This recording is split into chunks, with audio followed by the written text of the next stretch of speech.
Hallelujah, praise the Lord. தேவ ஜனமே, இந்த காலை வேளையிலும் நாம் ஒவ்வொருவரும் அப்பாவின் சமூகம் வந்திருக்கிறோம்.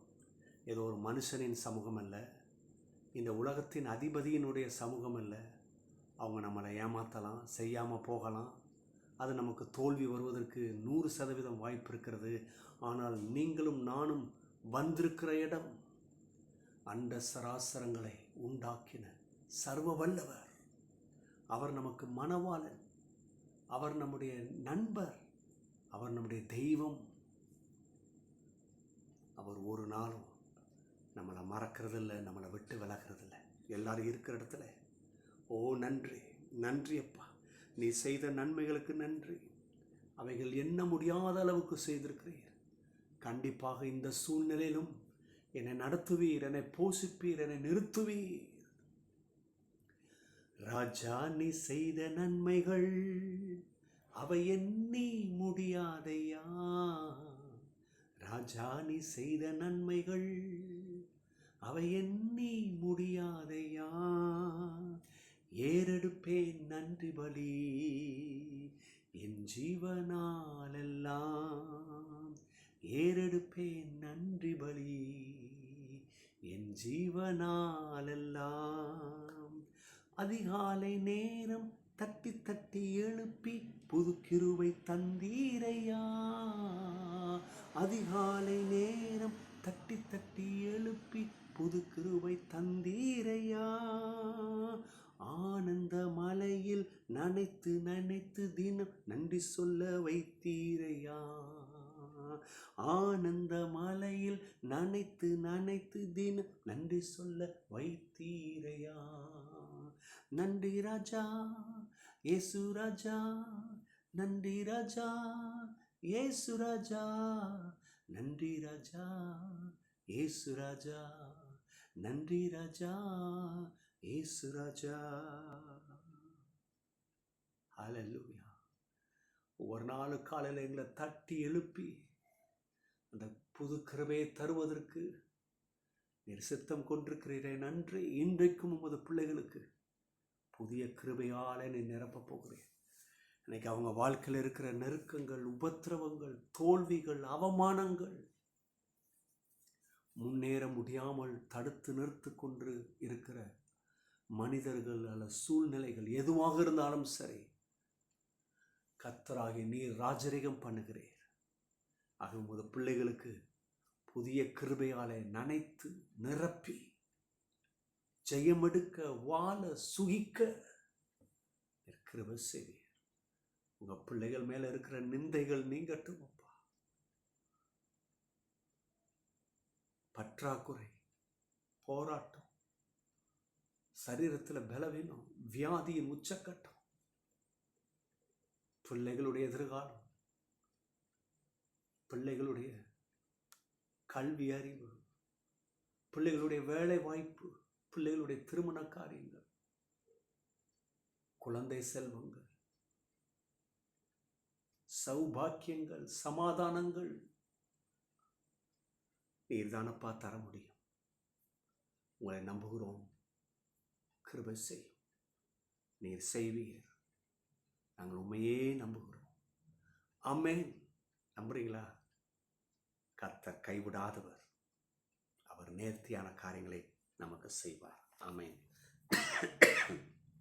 தேவ ஜனமே, இந்த காலவெளியிலும் வேதத்திலிருந்து நாம் ஒரு அற்புதமான வார்த்தை ஆதாரமாக எடுப்போம். உபாகமம் 1:11. நீங்கள் இப்பொழுது இருக்கிறதை பார்க்கலும் 1000 மடங்கு அதிகமாகும்படி உங்கள் பிதாக்களின் தேவனாய கர்த்தர் உங்களுக்கு சொல்லியபடியே உங்களை ஆசீர்வதிப்பாராக. எத்தனை பேர் நம்புறீங்க? நம்புறவங்க இருக்கிற இடத்துல கரங்களை தட்டி நன்றி அப்பா சொல்லுங்க. இது உண்மை வார்த்தை. இது உங்களுடைய வாழ்க்கையில் பலிக்கும்.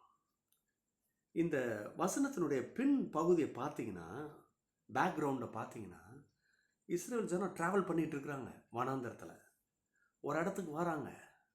அப்படி கொஞ்சம் செட்டில் ஆகிற மாதிரி இருக்குது. அது கொஞ்சம் கேம்ப் போடுற இடம் மாதிரி இருக்குது. கேம்ப் போடுறாங்க.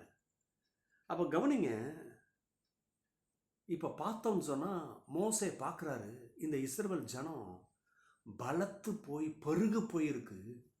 அவர் பார்க்குறாரு எப்படி வானத்தில் நட்சத்திரங்கள் திரளாக இருக்கிறதோ, எண்ணக்கூடாத அளவுக்கு இருக்கிறதோ, அப்படிப்பட்ட திரளான காரியங்கள் இஸ்ரவேல் ஜனத்துக்குள்ளே இருக்குது. பழுகி பெருகி இருக்கிறாங்க.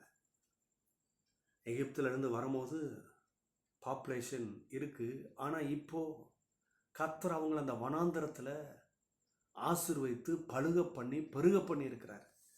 இப்போது கவனிங்க, இதை பார்த்துட்டு தான் சொல்கிறாரு. இதை பார்த்துட்டு சொல்கிறாரு. ஆனால் இன்னொன்று டிசைட் பண்ணியிருக்கிறார். அந்த டிசைட் பண்ணுறதுக்கும் இந்த பார்த்ததுக்கும் ஒரு பெரிய சம்மந்தம் இருக்குது. என்ன பார்த்துருக்கிறாரு? மக்கள் திரண்டு போய் பழுகி பெருகி இருக்கிறாங்க. இப்போ அவர் என்ன சொல்கிறாரு? நான் உங்களை எல்லாத்தையும் நான் ஒருத்தனே உங்களை விசாரித்து கவனித்து செய்வது ரொம்ப கடினமாக இருக்குது. ஏன்னா பழுகி பெருகியாச்சு. இது இப்போ என்ன செய்ய போகிறேன்னா, ஒவ்வொரு கோத்திரத்துலேயும் அங்கே இருக்கிற ஞானத்துலேயும் நல்ல திறமையிலையும் நல்ல சிறப்பாக இருக்கிற மனிதர்களை தேர்ந்தெடுத்து நான் உங்களுக்கு அதிபதியாக நியமிக்க போகிறேன் அப்படின்றார். இப்போ என்ன கனெக்ஷனில் இந்த 11ஆம் வசனம் வருது? 11ஆம் வசனம் என்ன சொல்லுது? நான் உங்களை இப்போ 1000 அடி இப்போ இருக்கிறத பார்க்கணும். இப்போ இருக்கிறீங்க, அது எந்த அளவுன்னு தெரில நமக்கு. ஆனால் நம்ம யோசித்துக்கலாம், இப்போ நம்ம என்ன அளவில் இருக்கிறோம்? ஒருவேளை ஒரு அடித்தட்டில் இருக்கலாம், இல்லை கொஞ்சம் நடுத்தட்டில் இருக்கலாம், இல்லை அதுக்கு கொஞ்சம் மேலே இருக்கலாம், இல்லை மேலேயே இருக்கலாம். ஆனால் இன்னும் சில விஷயம் தேவையாக இருக்குது. இதை தான் குறிக்குது. நீங்கள் எந்த இடத்துல இருந்துக்கிடுங்க, ஆனால் நான் உங்களை இப்போ இருக்கிறத காட்டிலும் 1000 மடங்கு ஆசீர்வதிப்பேன்னு சொல்கிறாரு. எதுக்கு இந்த வாக்கு தத்தத்தை அவ்வளவு உறுதியாய் அவ்வளவு தேவையாக கொடுக்குறாருன்னா, இஸ்ரவேல் ஜனம் இப்போ கொஞ்சம் யூஸ்ட் ஆகிட்டாங்க. இந்த மோசே பக்தன் கடவுளை நேராக போய் பார்க்குறாரு, பேசுகிறாரு. கடவுள் என்ன சொல்கிறாரோ அதை கேட்டு வந்து சொல்கிறாரு. நம்ம செய்யப்படும் பொழுது அதில் ஆசீர்வாதம் இருக்குது. நம்மளை போஷிக்கிறார் கர்த்தர்.